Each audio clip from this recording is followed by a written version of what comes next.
انسان کھڑے ہو کر نماز پڑھ سکتا ہے، بیٹھ کر نماز پڑھنا باطل ہے اور صحیح نہیں ہے۔ اب کھڑے ہونے کے لیے اگر عام طریقے سے کھڑے نہ رہ سکیں تو پھر جو ہے اگر ٹیک لگا کر بھی صحیح، انسان ہلتا جلتا بھی صحیح، کھڑے ہو کر ہی نماز پڑھنا چاہیے۔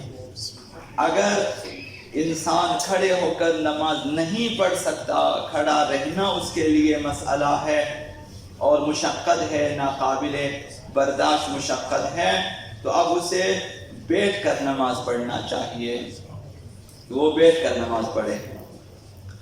اور جب تک انسان بیٹھ کر نماز پڑھ سکتا ہے، لیٹ کر نماز پڑھنا اس کے لیے صحیح نہیں ہے۔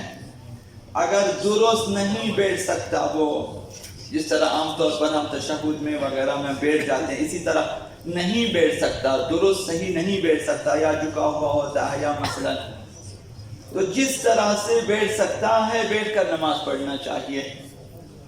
اگر کسی طرح سے بھی نہیں بیٹھ سکتا وہ، کسی طریقے سے بھی، تو اب اسے لیٹ کر نماز پڑھنا چاہیے۔ جب لیٹنا ہے اس کے لیے وظیفہ شرعی، نماز پڑھنے کے لیے بیٹھ کر نہیں پڑھ سکتا، کھڑے ہو کر بھی نہیں پڑھ سکتا، جب لیٹ کر پڑھنا ہے تو سب سے پہلے دائیں پہلو پہ اسے لیٹنا چاہیے، دائیں طرف زمین پر ہو، لیٹیں، اس طرح سے لیٹیں کہ جسم کا اگلا حصہ قبلے کی طرف ہونا چاہیے، اس طرح لیٹیں کہ جسم کا اگلا حصہ قبلے کی طرف ہو۔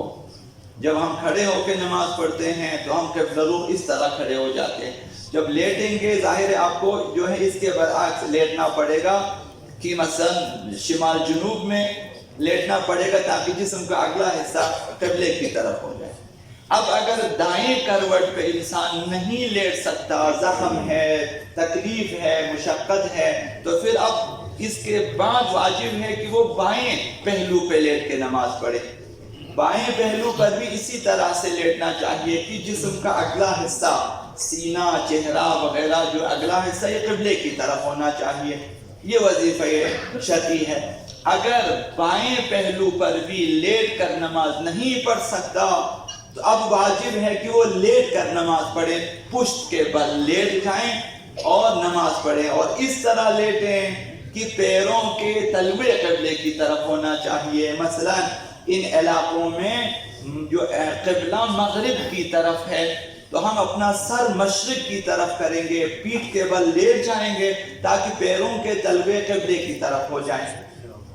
تو جو لوگ مریض ہیں، جو لوگ ہاسپٹل میں ہیں، اور جو لوگ مثلا جو ہے انتہائی خصوصی نگہداشت میں ہوتے ہیں، ان کے لیے یہ مسئلہ ہے کہ وہ پیٹھ کے بل لیٹے ہوئے ہوتے ہیں، تو نماز کے اوقات میں ان سے مثلا جو لوگ وہاں خدمت کے لیے ہوتے کہیں کہ جو ہے سر مشرق کی طرف اور پیروں کو جو ہے قبلے کی طرف کریں، اور اسی طرح سے بیٹھے ہوئے مثلا نماز پڑھیں۔ اس بہانے سے کہ میں اٹھ نہیں سکتا، اس بہانے سے کہ میں لیٹ نہیں سکتا، اس بہانے سے کہ مجھے سانس کی جو ہے وہ لگی ہوئی ہے، آکسیجن لگا ہوا ہے، نماز نہیں پڑھتے۔ کس قدر بدقسمت ہے وہ لوگ جو بیمار ہونے کے بعد نماز چھوڑ دیتے ہیں، جبکہ بیمار ہونے کے بعد اسے اپنی نمازوں کا صحیح حساب کتاب کرنا چاہیے۔ اس دن بھی عرض کیا، جب بیمار ہوا مطلب یہ ہے کہ جو ہے کوئی خبر ہے۔ انسان کو زیادہ سے زیادہ موت کو یاد کرنا چاہیے جب بیمار ہو جاتا ہے۔ اس بہانے سے کہ میری شلوار نجس ہے، قمیص نجس ہے، ہاتھ نجس ہے، جسم نجس ہے، نماز نہیں پڑھتے۔ کوشش کریں ہو جاتا۔ نماز کسی طرح سے بھی معاف نہیں ہے، جیسے بھی ہو آپ کو پڑھنا ہے، جس طریقے سے بھی ممکن ہو آپ کو پڑھنا ہے۔ انسان جب مجبور ہو جاتا ہے کیا کچھ نہیں کر سکتا، انسان خود واش روم نہیں جا سکتا، تب دوسروں کو بلا لیتے ہیں کہ اسے واش روم لے کر جائیں، اسے طہارت سے نہلائیں دھلائیں۔ مجبوری ہوتی ہے، ورنہ کوئی بھی انسان گوارا نہیں کرتا اس کے ساتھ کوئی واش روم جائے، مجبوری کی حالت میں ہے۔ تو اس طرح انسان طہارت کریں، وضو کے لیے کسی سے مدد لے لیں، وضو کریں، نہیں کر سکتا تیمم کریں، تیمم کے لیے بھی خود نہیں کر سکتا مدد لے لیں کسی کی، آپ کے ہاتھوں کو زمین پہ رکھیں، آپ کے چہرے پہ ملیں۔ مثلا اتنی دوائیاں کھانے کے لیے، سرجری کے لیے آمادہ ہو جاتے ہیں، نماز کے لیے کیسے آمادہ نہیں ہوتے؟ نماز تو آپ کے اس میں شفا بھی ہے. ممکن ہے اسی نماز کی وجہ سے خداوند آپ کو شفا دے. ممکن ہے کہ یہی کی بیماری کے بہانے نماز چھوڑنے کی وجہ سے شفا نہ دے. 1000 سرجری کریں، 1000 ٹیبلیٹس کھائیں، 1000 آپ انجیکشن لیں، ممکن ہے کہ شفا نہ ملے. خدا کو یا ہر چیز خدا کے ہاتھ میں ہے. لا مؤثر فی الوجود الا اللہ. کسی بھی چیز میں کوئی بھی اثر خدا کی طرف سے ہے. دوائیوں میں بھی اثر خدا کی طرف سے ہے. انسان دعا کریں اور پھر دوا لے لیں، دواؤں میں خداوند اثر پیدا کرتا ہے. ورنہ ممکن ہے کہ ہزاروں آپ دوائیں کھا لیں اور شفا بھی نہ ہو. خداوند متعال کو اگر فراموش کر دیتے ہیں، یہ خصوصاً بیماروں کو چاہیے کہ جب بیماری، خصوصاً عمر رسیدہ افراد کو جن کی داڑیاں سفید ہو چکی ہیں، جن کے بال سفید ہو چکے ہیں، نماز میں کسی طرح بھی سستی نہ کریں.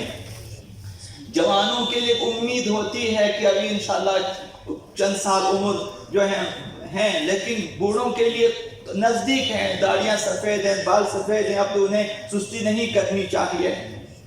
تو یہ بہانہ نہیں ہونا چاہیے کہ میں اٹھ نہیں سکتا، میں بیٹھ نہیں سکتا، میں لیٹ نہیں سکتا.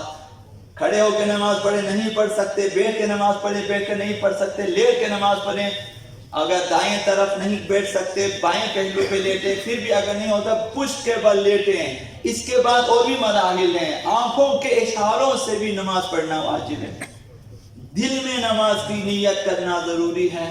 یعنی اس حد تک نماز کسی بھی صورت میں معاف نہیں ہے. اللہ